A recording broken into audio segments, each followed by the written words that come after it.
Dana had the Contender Series this week in the post-fight presser. I don't. He was talking to the media, and there was one guy he didn't sign a contract, but who performed well, and somebody asked him, "Are you not worried that because you didn't sign him, somebody else is going to go sign him, and you're going to miss out on having him on your roster?" And Dana said, I saw this. Yeah, he said, I'm not worried about anyone signing him. He's like, the problem is that nobody else knows how to do what we're doing. We're doing all this Contender Series, all this other stuff, and everybody else is just trying to take the guys that we've already built up. And that's why I'm not worried about. That's why I'm not worried about not signing. Sorry. Yeah. But, Well, look, John. This is something we should have talked about. We shouldn't have talked about the other two topics. This is a very important conversation because, John, as much as you laughed, the little bit of the reality is it's true. Like, think about this: PFL signed Pettis, right? Pettis, but then here, when this goes back when we wipe away the promotions. Pettis was beating or fighting Tony Ferguson, fighting all these guys, having good wins. He knocked out Stephen Thompson, who's ranked number 5, right, in the welterweight division. Everyone knew that he probably wasn't going to be champion again, but he's beating guys because that's the level that you got to deal with. Guys at 155 coming to 170, able to beat these guys that are in the top 5 rankings. That's the level when you get to the top 5, when you get to the top 8. That's how close it is. Even in different weight classes, that's how close it is. We just saw that last night with Vittori and Paulo Costa. They went up to 205, and they're both at 185. But those guys at 205 probably fought a lot better because they fought at 205 instead of having to make that weight cut. Paulo Costa had energy in the 4th and 5th round. Very rarely does he have energy. I'm telling you, at middle of the first round, he was getting tired. You go, oh my God, man, I got to give him credit. He went the 5 rounds, and dude, amazing with as hard as he throws at times that he's not burning out, and that he made it through all that. And with some of the shots that he took, he looked great at the end of the fight. Yeah. And so look, we're to go back to the Dana situation. I got to agree with him a little bit. We need to, and I'm speaking then from Bellator. I'm like, we should stop signing guys, unless that's somebody like Corey Anderson, who asked for his release. He's ranked number 4, and he's like, look, I want to go somewhere else, because he knew that they were just bagging on him. You're a wrestler. You got to be exciting. That's not the way he fights. Okay. Now that he comes in with confidence in terms of like, he feels comfortable, he can fight any way he wants without any criticism. That's why he's able to do what he's done in Bellator, which is fine. Let's leave promotions out of it now, but I'm simply saying these guys, Pettis, he had knocked out Stephen Thompson, and then a couple fights later, he leaves and goes to PFL, and he gets beat by Clay Collard at 155. These guys at this level, it can match up any way. Styles make matchups, and at 55 to 70 to 45 to 55, those guys can all beat each other on any given day based on who shows up better to fight that day. And so when I see these things on social media about like, oh, the guys over there suck, or PFL sucks, or one sucks, we used to say that Demetrius Johnson was the greatest fucking fighter in the world for a while. Then he goes to one. He's digging out these wins. He never got challenged like that in any of his UFC fights, except for Henry Cejudo in the last fight that he lost. Nobody ever challenged him. I think the Elliott kid who won the Ultimate Fighter, Tim Elliott. He's the only guy that really, Tim Elliott, he's the only guy that ever really gave him a hard fight. Like, these other guys didn't really give him a hard fight. And then he goes to one, and he's fucking walking out of there looking like the Elephant Man in some of these fights, getting beaten. He got knocked out in his last fight. I'm like, don't get me wrong, I'm not trying to knock DJ at all. DJ to me, I feel like, has always been one of the best fighters. But to say that these guys are not good in every other around the world, I'm not even bringing up promotions, but around the world, there's not guys out there that can't beat the UFC guys. It's just ridiculous. But see this, and here's where I have a problem with what Dana's saying, because it's just not true. Because does the UFC sign fighters from the PFL? Does the UFC sign fighters from Bellator? Yep. So what's he doing? Why are you signing those fighters? Yeah. You're the one that's creating them. You're not creating anything. If there's one promotion that doesn't create fighters for the most part, as far as it's the UFC. Yes. Okay. Yeah. If I asked you right now, name me the last 3 fighters that Bellator signed from the UFC. Who are they? Corey Anderson is one. Yoel. Gegard. Yoel. Rumble. And Yoel. Oh, Anthony Johnson. Anthony. But, yeah, so Anthony. Yeah. Okay. So now Anthony was retired. So, but those are your three. So who wouldn't sign Anthony Johnson? It's not because he was a UFC fighter. It's because he's Anthony Rumble Johnson who can fight. Okay. When you look and you say, all these, they just sign all my old talent. No, you sign talent from Bellator just like Bellator signs talent from you. When you get them, I agree. I think that you're getting guys at a better stage than what Bellator is getting them at times.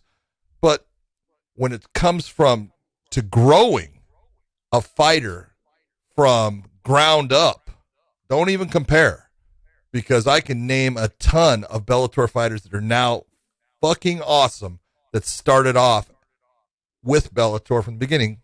AJ McKee being one right there. Okay, name me the guy in the UFC that started off, that is with them now, started off with the UFC. I would say Max. Max Holloway didn't start his first fight in the UFC. No, not first fight. None of those guys really started this their is first. my whole point. UFC. UFC doesn't do that. They're getting their talent from somebody else. They're getting it from LFA a lot of the time, which is great. That's smart. Yeah, okay? it's a great promotion. To sit there and to say that, the Dana White Contender Series, that's creating new talent. Are you fucking high? You just signed Njokuani, Chidi Njokuani, who has been with everyone, and you're saying, we're signing the newest hot talent. Now, that's taking nothing from Chidi. I love Chidi. He's a great guy. But Chidi's been with everybody, and he's a tough fighter, but you're not signing the new top talent. You're signing guys that come in that, put on a fight, and you decide, okay, we can use this person at this time. That's great, but it's not like you're creating something. It's not like you're the one that is taking that talent and building it. You're not. Yeah, but what he has done, though, John, and I can't say he's part of the reason why they've done it. They did The Ultimate Fighter. That was a big success. It's still great. going. Absolutely. Still going to this day. And what he's done is he's now branched away from like the whole storyline of it all, and now he's just putting on fights with the Contender Series. That's another thing that he's doing. So when he says, and maybe correct me if I'm wrong, when he says these other promotions just they don't open their eyes, they're just trying to sign what we've already created. I mean, the reality is there's a little bit of truth behind that. We do sign, like Bellator does sign people that have left there, and don't get me wrong, they've signed some of ours. Bellator let Michael Chandler go. They released him. That's they right. just basically said, hey, they could have matched it, and they had thought about it and matching what the price was. But they're like, nah, we're good. And they actually just released him. So I understood the situation, you got to look at your return on your investment and what does that person bring? And at the time, Chandler didn't bring anything to the table. It's all about the ROI. Let's just be honest. Exactly. It's a business. Yeah. Yep. And you look and you say, is that person worth me paying that amount of money based upon what I'm getting in return? Mm-hmm. And based upon the fact that he wasn't even their champion and he had lost to their featherweight, it's like, nah, it's not going to work for me. Well, this is what he does. This is what he does very well. Is that what Dana does with the UFC is ESPN, okay? When he did Fox, the deal that they worked out with Fox, there was previous fights on that they showed on Fox Sport 1 that combated whatever Strikeforce was doing or whatever promotion was going on that would combat that. Bellator doesn't all do the that. time. Like Showtime doesn't do that. He did that with Spike TV. Exactly. Yeah. So they would was like, so what he does, like what he did, so his deal with ESPN. Now you see something going on ESPN too. Now you see something's going on during times, and then plus highlight real knockouts or highlight real submissions or best of fights or UFC Unleashed. Those are all things as a promotion that they do very well with their programming. Yes. That's one thing now with Bellator going to Showtime. They need to figure that's one of the biggest things I feel like they need to start working on, because when we had Strikeforce on Showtime originally, they would put it on. They would put shows on CBS. I think it was CBS. They would occasionally throw a CBS show on there. They would throw a Strikeforce show on CBS as just like filler. And that makes a big difference when you're trying to gather new fans. Now, I don't know how all that TV stuff works when it comes to like how they do, like, do they borrow their brand from from Showtime to go to CBS. What about CBS Sports? You know, why are we not running a reel on there? Those are all things when it comes to the actual TV portion of it that John and like that for myself, I don't understand why we're not doing it because they're all in the same family. You have Showtime, CBS, and CBS Sports that are all in the same family. I feel like if you ran like a highlight reel of all of AJ's knockouts, Anthony McKee's knockouts, I mean, you'd have a good 30 minutes of great stuff. You know, maybe even longer, you know, of some of his best fights. Or even if you had, you know, Emmanuel Sanchez, some of his best fights, Patricio Pitbull, Aaron Pico's rise and fall. If you did a 30 for 30 on him, like a short little series like that on him, those are all things that I think that need to happen for Bellator to grow even more. So when Dana says these guys don't do what we do, I mean, he is a little bit he is right about some stuff, you know, but then you have to also look is that they've been doing this shit since 2001, 2002, 2000 is when they bought it. Yeah, 2000, end of 2001. 2000, so 2001. Yeah, but they didn't do remember all the shit they did before until 2005 or whatever it was when they started the Ultimate Fighter were fucking flops. They were $50 million in debt. So it takes time. You know, Coker's been running the show here for I don't know how long, 6-7 years, maybe a little bit longer, maybe longer than that. You know, and so the ball's kind of rolling in the right direction, I think now. And so we'll just see what happens in terms of the programming to get more exposure to our younger fighters. Because one thing that we do have in terms of Bellator, we got a lot of young, talented fighters.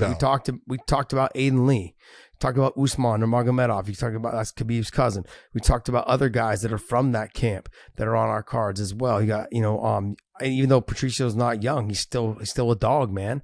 Still got a lot of good fights left in him. There's a lot of good fighters. Yeah, I mean, there's still a lot of good fights to be had in the organization with a lot of young talented fighters. The kid from Hungary. He's from Hungary. His dad was Adam a Greco-Roman wrestler. No, that's Novenyi. Novenyi. Yeah, Norbert Novenyi. Novenyi Jr. Stud, man. Absolute stud. So, I mean, there's guys there. Look, and I'm not here to toot the horn or anything like that. I do believe that there is a little bit of the truth behind what Dana said, but he does like to cloud him. He likes to shoot the old cloud himself. He wants to like pat himself on the back, which he should. I mean, like, that's okay. He's been doing it a while. They've built up a big promotion and they've done a good job of doing it. They're keeping it going after Lorenzo left, which is good. So really when it comes down to the end of it all, I mean, every promotion is going to have to figure it out. You know, they already figured it out. They've done it. Like all of us, all the other promotions, Bellator, ONE, and PFL, they're going to have to figure it out. But all of them, John, have top level fighters in them. All of them. Oh yeah. Yeah. There's no doubt. The one thing that I will always look and say you got to really give it to the UFC is, you know, when they started the whole thing with Spike, okay, you know, that was a buy. Lorenzo was paying money to put that first Ultimate Fighter on Spike TV. He paid for the production of the show, and he was paying for the time buy to put it so it was on Spike TV. And then Spike TV says, "Oh, we like this. It's getting ratings." And then it kind of turned and it started to turn. But the ability of the UFC to, at given times, you know, they walked away from Spike TV for less money to go to Fox, but they looked at it as, this is going to benefit us. It's a bigger company, a bigger brand. It's got more sports oriented, you know, programming. This is going to be good for us. And they were right, you know, and they ended up and then they walked away from Fox to go with ESPN. And I still believe that's one of the greatest moves they've made. It was, you know, the hands contract down. What's that? Oh, the contract and the contract that they ended up hashing out is so beneficial to them. Congratulations for being so, you know, business smart and being able to get that contract. It's fantastic for them. And that's still, they're growing their brand right now at a higher rate than they were, you know, back then based upon those moves. And you got to give it to them.